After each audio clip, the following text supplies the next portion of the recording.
Good morning. Hi. Mr. Ocean, the purpose of this hearing is to determine whether, if released, you are likely to break the law again. No, I don't want that life. I never wanted that life. Was there a reason you chose to commit this crime? I fell for the wrong person. My wife left me. It's a mistake. I got into a self-destructive pattern. Mr. Ocean, what do you think you would do if released? I would just want the simple life. I just want to hold down a job, make some friends, go for a walk after work in the fresh air and just, pay my bills. Je pense que l'on peut tous se mettre d'accord sur le fait qu'Ocean 8 réutilise beaucoup d'idées de Ocean 11. Pourtant, très étrangement, ce petit montage permet d'illustrer la différence entre les deux. Debbie Ocean, jouée par Sandra Bullock, parle. Elle parle beaucoup même. Elle ment No, I don't want that life. I never wanted that life. et joue sur les émotions de son auditoire. If I were to be released, I would Sorry. Wow, just saying that. Quant à Danny Ocean, interprété par George Clooney, lui reste en retrait. As you say, ma'am, I was never charged. Il ne fait que répondre aux questions de manière nonchalante et drôle. She already left me once. I don't think she'd do it again just for kicks. La question Mr. Ocean, what do you think you would do if released? est énoncée comme la promesse du film de Ocean 11, alors que c'est Debbie qui pose la question dans Ocean 8. If I were to be released, La question devenant un outil de manipulation sur son auditoire. Nous avons donc d'un côté Danny, distant dans Ocean 11, et Debbie, manipulatrice dans Ocean 8.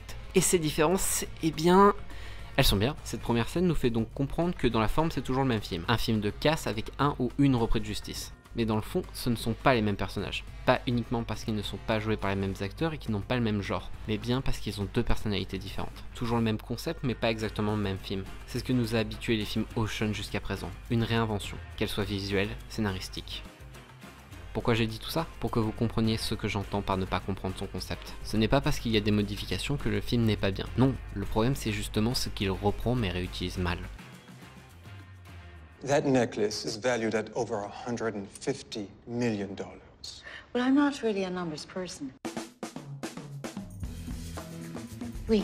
Cette scène est un jeu de manipulation de la part de Roswell, joué par Helena Bonham Carter, et le représentant de quartier. Cette scène est dans la droite lignée de la saga, avec par exemple cette scène de Ocean 11 entre Andy Garcia, Matt Damon et Bernie Mac. Le problème de cette séquence, c'est son montage. Les Oceans sont rythmés, très rythmés même, mais bizarrement, ils ne sont à aucun moment cut. Leur rythme passe rarement par le montage, surtout dans ces scènes de jeux de manipulation. Et le fait de passer par le montage pour mieux rythmer la scène, c'est assez normal. Donc je pars de base pas contre, surtout que c'est cohérent par rapport à la nouvelle volonté de Ocean 8, de mettre les dialogues en avant. Dans cette scène de Ocean 11, ce que disent les personnages n'a pas concrètement d'importance. Ce qu'ils disent sert plus de diversion pour pouvoir assouvir leur vraie motivation. Alors que dans Ocean 8, ce que disent les personnages est indispensable pour récupérer l'élément dont ils ont besoin. Donc le fait de cutter pour rendre une discussion plus dynamique, c'est assez compréhensible. Mais le problème c'est que c'est pas une grande réussite, c'est trop long, il n'y a pas assez de petits effets qui pourraient dynamiser la scène, et le passage en français pour dynamiser le tout fonctionne, mais pas assez. French can be difficult. Et surtout, Oui.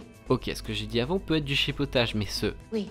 vient tuer le rythme. En termes de cohérence avec le rythme voulu par le film, ce passage avait le droit de finir de deux manières. Soit sur le visage du patron hésitant suivi de la descente vers le bijou, mais le mieux aurait été de finir sur la réplique de Roswell pour ensuite coter directement aux escaliers, et même avec cette fin aller directement à l'ouverture du coffret pour appuyer d'autant plus la victoire. Mais là non, la scène coupe après ce Oui. de Mindy Kaling. Le problème n'est pas juste que le personnage dise oui, mais que cela entraîne une autre coupe prenant la place sur la totalité du plan. Enlever juste un oui aurait permis de dynamiser et fluidifier la scène. Le problème c'est pas les éléments qui ont changé, c'est ce qu'ils ont repris sans réfléchir. Et ça s'arrête pas là, que ce soit les différents éléments qui bloquent la réussite de nos protagonistes ou le retournement de situation finale. Ocean 8 est un mauvais film car il ne comprend pas son propre concept.